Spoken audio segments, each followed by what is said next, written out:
¿Qué tal, amigos? Bienvenidos una vez más a esta ventana informativa que abrimos en colaboración con Radio Encuentro, Radio Cadena de Vida, Actualidad Evangélica. Y hoy tenemos con nosotros a una invitada especial que quiero saludar ya antes de empezar con esta entrevista y comentaros algunas cosas. Hola, Carolina, gracias por estar con nosotros. Buenos días.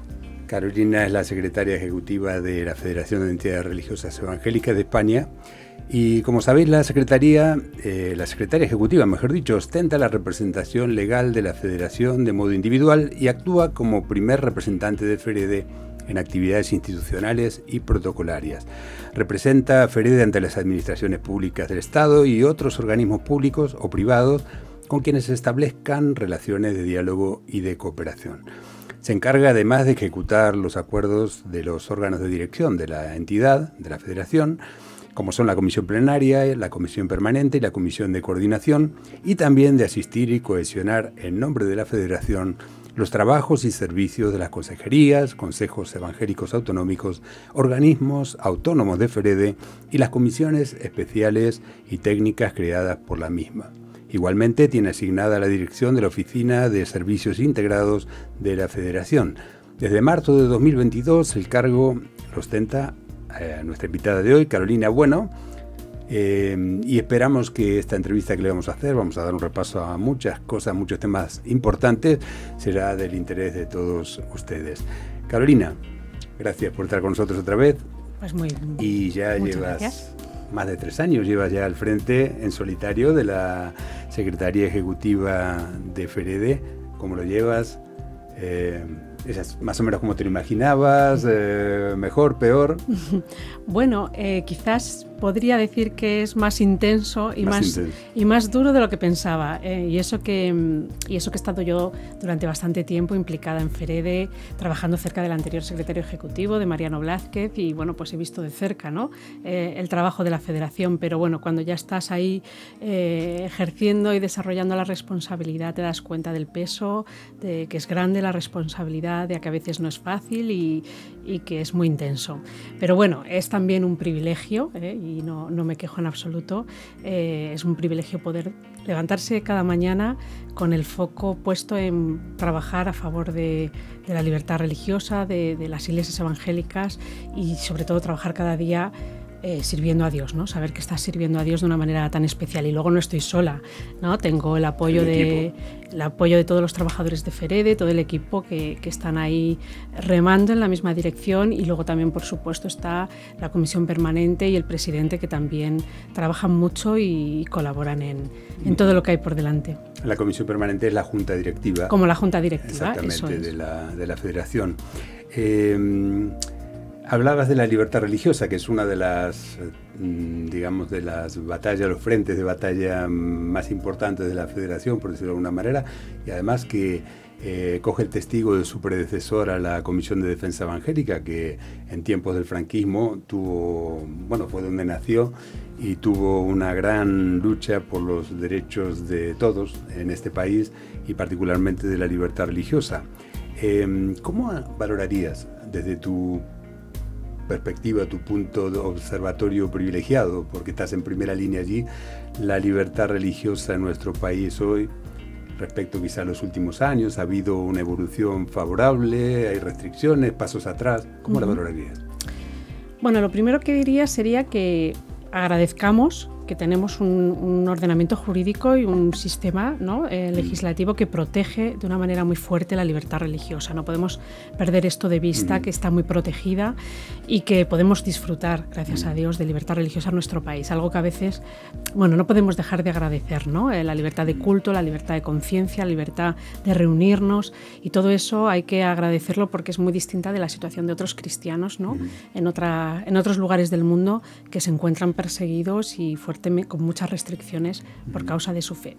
Ahora bien, dicho eso, es cierto que sí que creo que el derecho a libertad religiosa está como estancado, ¿no? Digamos que desde hace mucho tiempo no se desarrolla, no se cuida porque realmente el ejercicio de la libertad religiosa sea pleno y efectivo.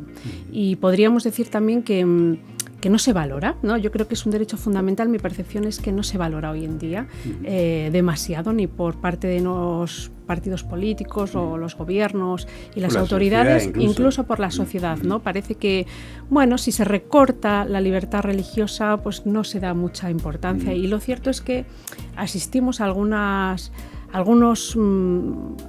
iniciativas y pasan ciertas cosas que yo creo que también son motivo de preocupación y que nos deben un poquito alertar de cuidado, ¿no? Cuidado, que la libertad religiosa puede verse también recortada y amenazada y no se le está dando importancia, ¿no? Por ejemplo, tenemos un órgano como es la Comisión Asesora de Libertad Religiosa, que es un órgano del Gobierno para asesorar. Un órgano consultivo. Consultivo, pero para ayudar en la promoción de la libertad religiosa, y prácticamente no se convoca. Hay problemas de libertad religiosa y discriminación históricos que no se resuelven. Por ejemplo, el de los pastores jubilados, ¿no? Tenemos problemas, por ejemplo, cristianos evangélicos que no pueden usar los espacios en los tanatorios para despedir a sus familiares y por razón de su fe, ¿no? Porque son evangélicos, mientras que los católicos sí pueden hacerlo. Increíble que a estas alturas haya ese tipo de problemas, ¿no? Increíble. Luego, pues hay dificultades para que los niños que lo solicitan, reuniendo los requisitos para ello, puedan recibir enseñanza religiosa evangélica en las escuelas. Hay iniciativas legislativas que de alguna manera están recortando ciertos derechos de libertad religiosa, libertad de expresión y también el derecho de educar a los hijos con arreglo a las propias convicciones. O sea que... Y también los lugares de culto, ¿no? Hay algunos lugares donde hay muchos problemas para establecer lugares de culto nuevos. Problemas de lugares de culto, no recibimos ningún tipo de ayuda, hay muchas restricciones, muchas veces están abocados los lugares de culto a establecerse a las afueras de las ciudades, en polígonos industriales, con lo cual eso genera... O también después otros que están en polígonos industriales porque no se les permiten o no tienen posibilidades o facilidades para establecerse en lugares residenciales, como ha pasado ahora recientemente en Cataluña, se les expulsa también de los polígonos industriales. También, eso es. La cuestión es que no se avanza, no se desarrollan las normas de libertad religiosa para que el derecho sea efectivo. Cada vez se valora menos este derecho y, por otro lado, hay iniciativas que de alguna manera pueden vulnerar y recortar el derecho. Por lo tanto, tenemos un conjunto que sí que hay ciertos elementos que pueden preocuparnos en esta materia. Es importante que lo menciones y desde esa perspectiva equilibrada, porque es verdad que tú estás teniendo oportunidad por el ejercicio de tu cargo de visitar otros países y sabes que puedes ver de primera mano que es un privilegio tener pues la normativa que tenemos en materia de libertad religiosa. Eso es indudable, ¿no? Que estamos a la cabeza de los países que en cuanto a la normativa garantizan la libertad religiosa plena, pero después el ejercicio es otra historia y ahí en el día a día es donde la FEREDE pues tiene un frente de combate, por así decirlo, en términos digamos jurídicos, sociales, de diálogo, pero es una batalla, ¿no? Eso es, sí, queda muchísimo trabajo por hacer y realmente enfrentamos en nuestra vida cotidiana como iglesias y como cristianos evangélicos todavía muchas dificultades en el ejercicio de los derechos, ¿no? Si tuvieras que citar los 3 o 4 temas prioritarios en la agenda de FEREDE en cuanto al desarrollo de los acuerdos de cooperación, hablabas esto es estancamiento de la libertad religiosa, pero hay más temas que tienen que ver también con la libertad religiosa, pero son muy concretos en el tema de los acuerdos de cooperación. ¿Cuáles serían? ¿Cuáles destacarías? Bueno, por destacar algunos de los temas que estamos trabajando actualmente, ¿no? Aunque son muchos, pero mencionaría primero los temas históricos, ¿no? Pues esas reivindicaciones que las llevamos haciendo o se llevan haciendo en FEREDE desde hace muchísimos años y que todavía siguen vigentes porque no han sido atendidas, ¿no? Y por poner un ejemplo está el tema de los pastores que no pudieron cotizar antes de 1999, que a pesar de tener una sentencia del Tribunal Europeo de Derechos Humanos en el año 2012 y otra del Tribunal Supremo del 2017, aún no tenemos solución y no se aprueba el Real Decreto que compense a estos pastores que no han podido acceder a una pensión o que no van a poder acceder a una pensión por este pero motivo. Pero los gobiernos, uno y otro, han dado a entender que se iba a arreglar, pero al final, aún estamos esperando esa solución y bueno, pues no perdemos la esperanza y por eso seguimos reivindicándolo. Hay otras peticiones históricas como el tema de la casilla del IRPF, ¿no? El hecho de que todavía en un estado aconfesional, donde el principio de igualdad rige, ¿no? También es un principio constitucional, sin embargo, solamente los ciudadanos de confesión católica pueden marcar la casilla en la declaración de la renta y aportar con sus impuestos a esa confesión religiosa. Una parte de sus impuestos a la confesión religiosa. Eso sería pues algún ejemplo de las reivindicaciones históricas con las que estamos trabajando. El tema de los lugares de culto es otro tema que siempre nos ocupa, el apoyo a las iglesias y el asesoramiento y la ayuda y la reivindicación de que hay, quizás es uno de los problemas más importantes de las iglesias en este momento, la dificultad para establecer lugares de culto, para cumplir todos los trámites legales, encontrar dónde ubicar un lugar de culto. Es un tema muy, muy complicado que nos lleva mucho tiempo. No solo que no se habilitan espacios en los nuevos planes de urbanismo para ceder espacio para el uso religioso, no se prevé, como sí de otras dotaciones, ¿no? Públicas, sino que además pues no se dan facilidades o no incluso se restringe, ¿no? el establecimiento de lugares de culto en zonas residenciales, por Eso ejemplo. es. No solo no tenemos ningún tipo de ayuda, ni económica, ni de cesión de espacios, ni de que se habiliten espacios en los planeamientos urbanísticos para que puedan ubicarse los lugares de culto de las minorías religiosas, sino que a veces se impide, ¿no? Con normativas como, por ejemplo, por poner un ejemplo, la del Ayuntamiento de Lorca, que estamos impugnando desde hace años, que prohíbe, bueno, no las prohíbe directamente, pero establece tales requisitos para la apertura de lugares de culto que prácticamente imposibilita. ¿Qué pasó en Bilbao a ese respecto? Porque en Bilbao también se aprobó una normativa bastante restrictiva, una nueva ley que está pendiente del desarrollo y estamos pendientes de que el Gobierno pueda informarnos de cuál va a ser el contenido de ese reglamento de desarrollo para ver si realmente impide o dificulta la apertura de lugares de culto y poder hacer alegaciones y aportaciones. Iba a comentar que otro tema en el que estamos trabajando por el tema de la agenda era el tema de la ERE, ¿no? El tema de las dificultades que tenemos para que la enseñanza religiosa evangélica se pueda desarrollar con normalidad en muchos colegios, ¿no? Y, por ejemplo, está la problemática que estamos teniendo en la Comunidad Valenciana, que hasta ahora el Gobierno se niega a la contratación de el profesorado necesario para atender la demanda existente, que es mucha, ¿no? En la Comunidad Valenciana. Actualmente hay más de 20.000 alumnos que reciben asistencia, o sea, enseñanza religiosa evangélica en unos más de 1.000 centros educativos y hay más de 300 profesores contratados, pero sí, esto está estancado, es decir, hay lugares como la Comunidad Valenciana donde no existe esa posibilidad de contratar nuevos profesores. Eso es, la ERE, la enseñanza religiosa evangélica, no para de crecer, porque la demanda es grande, pero es cierto que miles y miles de alumnos están sin atender, porque hay restricciones y oposición a que esto avance. Y luego también otro tema que está ocupando mucho nuestro tiempo en cuanto a la agenda de trabajo es que se están desarrollando diferentes iniciativas legislativas que, bueno, pues están motivando preocupación porque de alguna manera, como he mencionado anteriormente, restringe, limita o amenaza el derecho a libertad religiosa, el derecho a educar a nuestros hijos con arreglo a nuestras convicciones, incluso el derecho a la libertad de expresión, ¿no?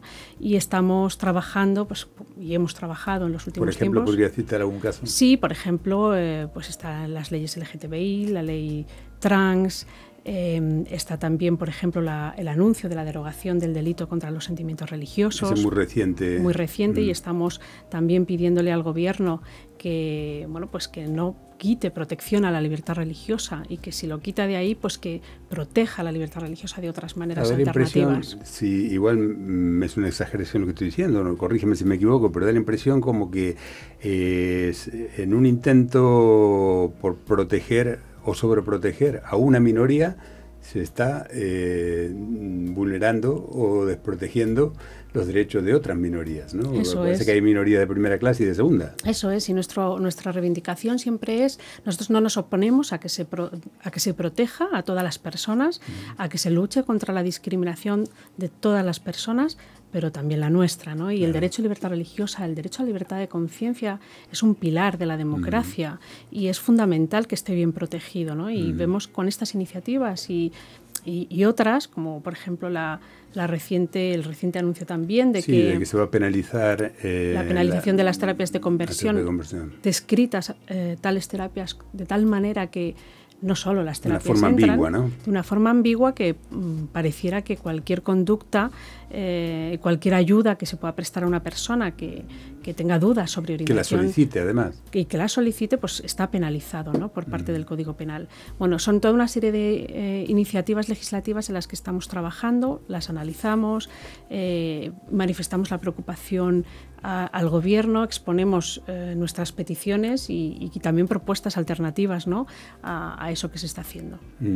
En España tenemos una larga historia, una página negra de la historia muy larga, de desencuentros y de persecución religiosa y de restricciones a la libertad religiosa.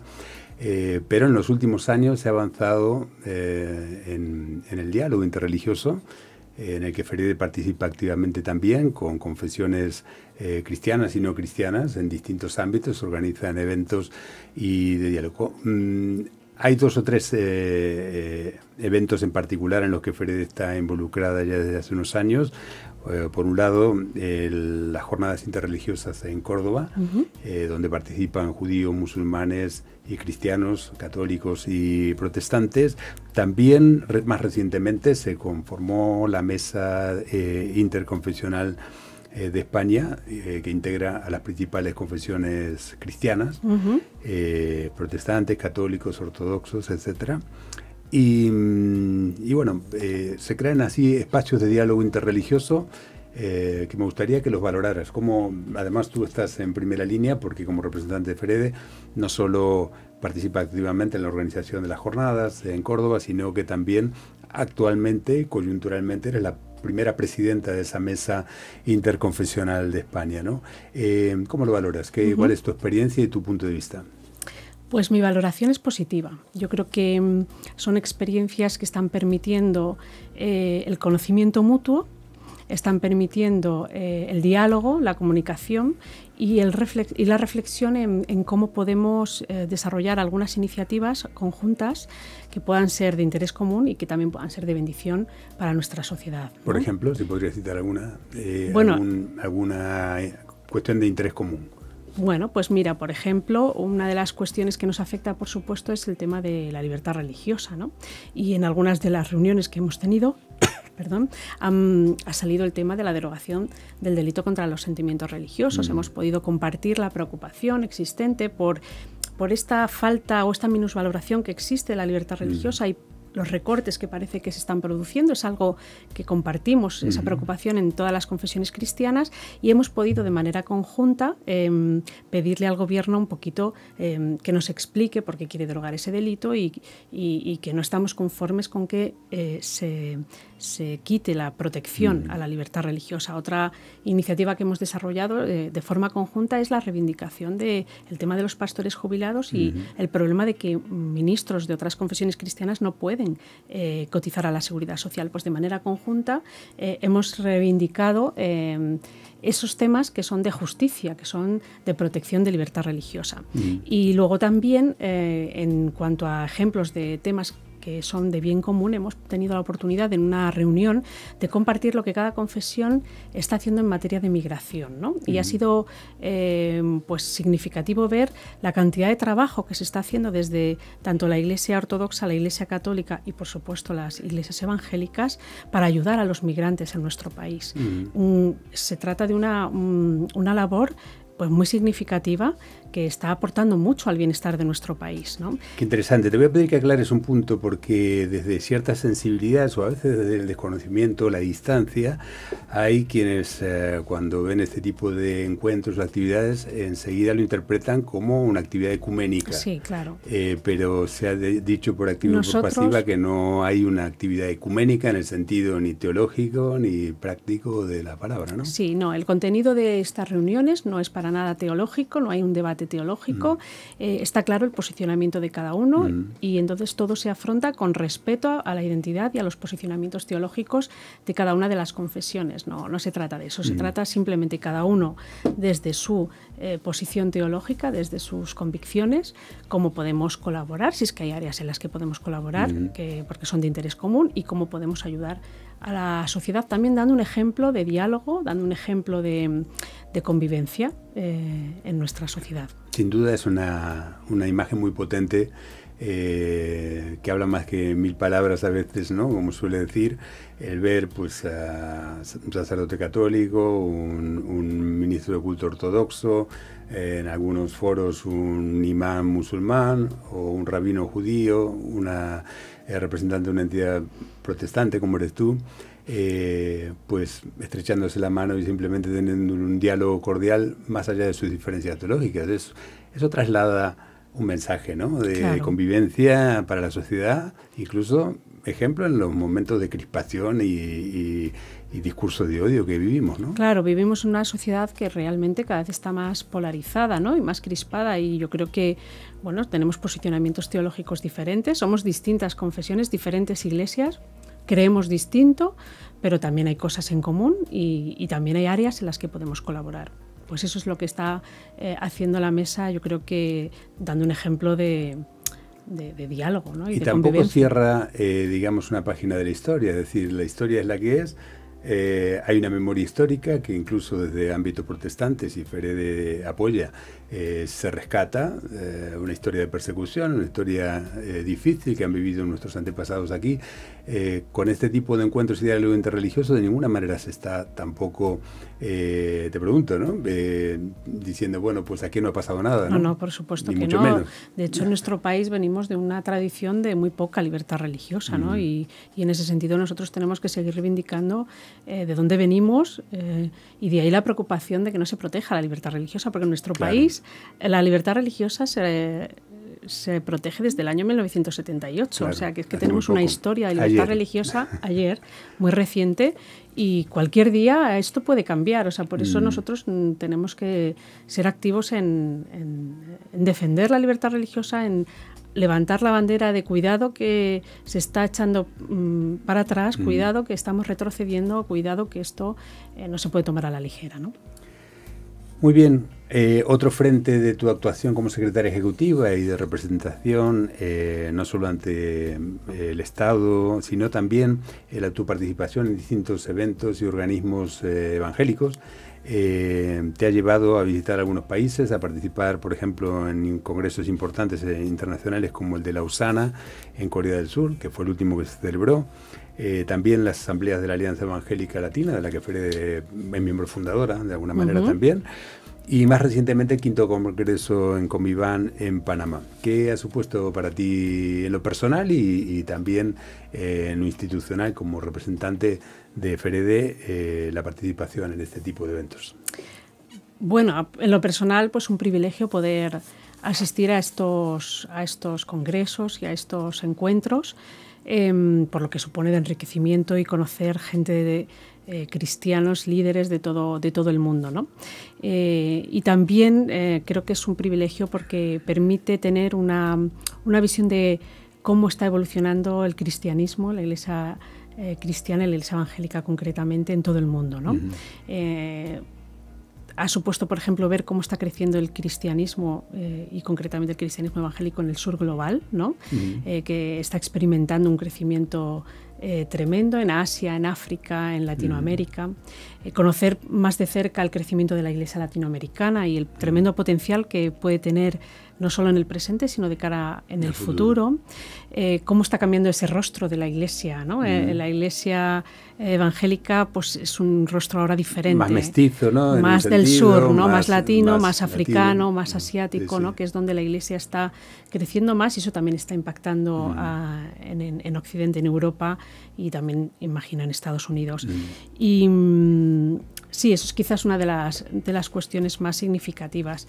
También ha sido muy impactante a nivel personal conocer más de cerca testimonios de cristianos perseguidos, ¿no? Personas que realmente se encuentran en países perseguidos por causa de su fe y realmente impactante ver cuál es su motivo de oración, ¿no? Como piden hermanos, orad por nosotros, pero no piden para que se quite el sufrimiento, no piden para que Dios les saque de su tormento, sino que piden fortaleza de parte de Dios, orad porque Dios nos fortalezca para que podamos estar firmes en la fe y para que podamos seguir testificando y hablando de Jesús, ¿no? Tremendo. O sea que y a nivel institucional, ¿crees que, bueno, no sé, me consta que en la Alianza Evangélica Latina FEREDE tiene un compromiso, digamos, institucional en el que se está trabajando en muchas áreas, hay incluso un plan estratégico, ¿no?, de cooperación, pero por ejemplo el Congreso como Iván o Lausanne, ¿FEREDE ha asumido algún tipo de compromiso ahí o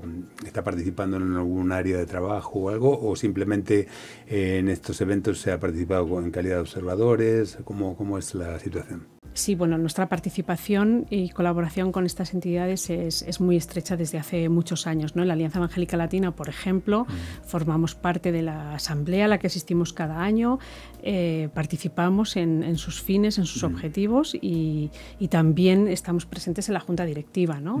O sea que la participación con este tipo de entidades es estrecha. Muy estrecha. Muy bien. Cambiando de tema, en la última plenaria de FEREDE se anunció la celebración del tercer foro de reflexión interdenominacional, un evento muy importante que tendrá lugar en noviembre de este año, en 2025, en Madrid. El título de este foro va a ser Iglesias Evangélicas, espacios libres de violencia contra la mujer y la infancia. ¿Cómo surge la idea de este foro, este tercer foro? Porque ya ha habido dos, uno dedicado a la identidad evangélica, que tuvo mucha aceptación entre las iglesias, los pastores, y otro, ese fue en 2019, el segundo en 2021, sobre eutanasia, que era un tema también importante para las iglesias y los pastores. ¿Cómo surge este tercer foro sobre violencia contra la mujer y la infancia que va a organizar FEREDE ahora? Bueno, el origen de este foro se encuentra en el año pasado, en el año 2024, cuando un grupo de entidades, ONGs, entidades evangélicas, que se dedican a luchar contra la violencia contra la mujer y contra las niñas, fundamentalmente, la lucha contra la trata, cosas de esto, pues ponen de manifiesto que hay una problemática que está arraigada en la sociedad española, que es el tema de la violencia contra la mujer y contra los niños, los vulnerables, que es un problema que afecta a muchas esferas, pero también está presente en nuestras iglesias, en nuestras congregaciones, y que hay que hacer una reflexión al respecto. También hay algunos líderes que nos comentan que hace falta recursos y herramientas para poder afrontar estos temas con acierto, ¿no? Entonces, bueno, pues esto es trasladado a la Federación, que lo trata el tema en la Comisión Permanente, y se considera que es un tema relevante a tratar, para reflexionar y para elaborar y facilitar herramientas a las iglesias. Antes que me digas algo más, la primera pregunta se me surge porque puede ser que haya gente que piense, ¿cómo violencia contra la mujer en las iglesias? ¿No? Porque claro. Es un ámbito en el que no se espera que haya violencia contra la mujer. ¿Por qué celebrar un foro para reflexionar sobre o prevenir de alguna manera o dar recursos a las iglesias en esta materia? Bueno, pues porque como iglesia somos parte de la sociedad y los problemas que hay en la sociedad a veces forman parte también de nuestras congregaciones. En nuestras congregaciones hay gente de todo tipo, ¿no? Hay personas de muy diferentes trasfondos y a veces, igual que se da en la sociedad ciertas problemáticas, pues eso también sucede en nuestras congregaciones y hay que afrontarlo y hay que gestionarlo, hay que prevenirlo y gestionarlo e intervenir cuando se producen, ¿no? Y ese es el motivo por el cual queremos organizar este foro también, porque la Iglesia tiene que tener una voz frente a los problemas que existen en la sociedad, ¿no? La Iglesia tiene que tener una posición frente a esas problemáticas y, por supuesto, en estos temas tiene que tener una clara voz de rechazo de la violencia, de rechazo del abuso, que lo tiene, pero podemos trabajar y seguir trabajando para que nuestras iglesias sean espacios que aún sean más seguros, ¿no? Donde podamos prevenir, podamos realmente tratar estos temas de la mejor manera posible. Que haya canales también para las posibles víctimas que sepan que pueden contar con ayuda, que no están solas, que es uno de los grandes problemas, ¿no? El contar que han sufrido un abuso en todos los ámbitos, pero también me imagino que en las iglesias a veces es un problema. Claro, por eso queremos dar ideas, herramientas, cómo gestionar, para crear espacios seguros donde se pueda hablar, donde se puedan tratar estos temas, donde se pueda prevenir y donde que exista un posicionamiento claro al respecto. De hecho, los objetivos del foro son, por un lado, poder consensuar y poder expresar ese posicionamiento claro de las iglesias evangélicas en contra de la violencia, en contra del abuso, contra los colectivos más vulnerables, entre ellos la mujer y los niños. Y evidentemente, para tener esa voz y profética, ese posicionamiento hacia la sociedad, hay que poder decir, como en cualquier otro ámbito, nosotros tenemos un testimonio de que estamos trabajando bien en este tema, ¿no? Por eso es importante trabajarlo, reflexionar. Hemos creado espacios seguros en nuestras iglesias. Eso es, queremos a través de este foro proveer de herramientas, de recursos y de cosas que sirvan de ayuda a los pastores y a los responsables de las iglesias que se enfrenten a estas situaciones que a veces se tienen que enfrentar en las iglesias, para poder prevenir, para poder gestionarlo e intervenir con acierto y con sabiduría. Y luego, en tercer lugar, creo que también es importante que reflexionemos sobre el importante papel que las iglesias pueden jugar en este tema, ¿no? Si lo hacen bien, si lo tratan bien, si lo previenen y lo gestionan bien, pues podemos ser como iglesias agentes de cambio individual, familiar, eclesial y social, ¿no? O sea. A veces uno pudiera pensar, y voy a insistir con este tema porque me viene a la mente, ¿no? Uno dice, bueno, pues una iglesia, ¿cómo en una iglesia puede haber abusos, ¿no? Abusos a veces graves, pero las iglesias, igual que pasa en otros ámbitos, hay un lugar, un punto de confianza, ¿no? Donde la confianza es muy importante y a veces los abusos de confianza traen, o donde uno menos espera, es lo que facilita que a veces haya un problema. Ha pasado pues en clubes deportivos, ¿no? En lugares, en escuelas, en lugares donde pues se crea un vínculo de tanta confianza y dependencia con un tutor, con un líder, con un entrenador deportivo, con un pastor, con quien sea. Y en esos vínculos es donde a veces aparecen los problemas, ¿no? Que hay que evitar. Por eso es que las iglesias, aunque pues tenemos, digamos, por un lado tolerancia cero, hablamos, ¿no? Respecto a estos temas, por lo menos en la teoría, pero no estamos exentas de poder tener algún caso. Claro, ¿no? El riesgo cero es difícil, ¿no? Siempre. Y de hecho ha habido algunos casos que han hecho un poco de ruido mediático, como suele pasar, ¿no? Claro, siempre el riesgo cero es difícil y siempre puede haber no sé cómo calificarlo, porque no quiero, pero puede haber gente mala que pueda utilizar nuestras iglesias como lugar para poder cometer sus fechorías, ¿no? Y ¿cuál es nuestra responsabilidad? Nuestra responsabilidad es decir, esto está mal, esto no puede darse en nuestras iglesias, una posición de tolerancia cero frente a ese tipo de conductas. Vamos a trabajar para prevenir, Para prevenir. Y es por eso que, bueno, desde hace muchos años Ferede lleva tiempo trabajando en elaborar protocolos, concienciar a las iglesias, hacer cursos de formación. Estamos ayudando a muchas iglesias a implantar protocolos de prevención para que no haya ninguna persona con malas intenciones que pueda valerse de la entidad para dañar a las personas más vulnerables. Faltan pocos meses, en noviembre, para la celebración de este foro. Me imagino me consta que se están ya avanzando los preparativos. ¿Cuál es tu expectativa respecto a la respuesta de los invitados? ¿Cuánta gente se espera reunir? ¿Qué perfil de liderazgo o de invitados? Pues el foro no es para muchas personas, porque no hay mucha capacidad en el lugar en el que se va a desarrollar, y por ese motivo pues es por invitación previa, y nuestro objetivo es poder invitar, y estamos invitando a pastores, líderes de las agrupaciones de iglesias, de las denominaciones, es decir, personas que realmente trabajan en su día a día con personas y que van a enfrentar esas situaciones, ¿no? Y ellos son los que pueden participar y pueden reflexionar con nosotros sobre estos temas. Muy bien, tenemos que entrar en la recta final ya de nuestra entrevista porque el tiempo corre, y así que simplemente te voy a pedir brevemente un par de comentarios respecto a unas efemérides o unos eventos muy importantes que tenemos por delante. Dios mediante, el próximo año se cumplen 40 años de la creación de FEREDE, que se creó en 1986, y coincide con los 70 años del origen de la Comisión de Defensa Evangélica, que se creó en 1956, en tiempo del franquismo, como decíamos.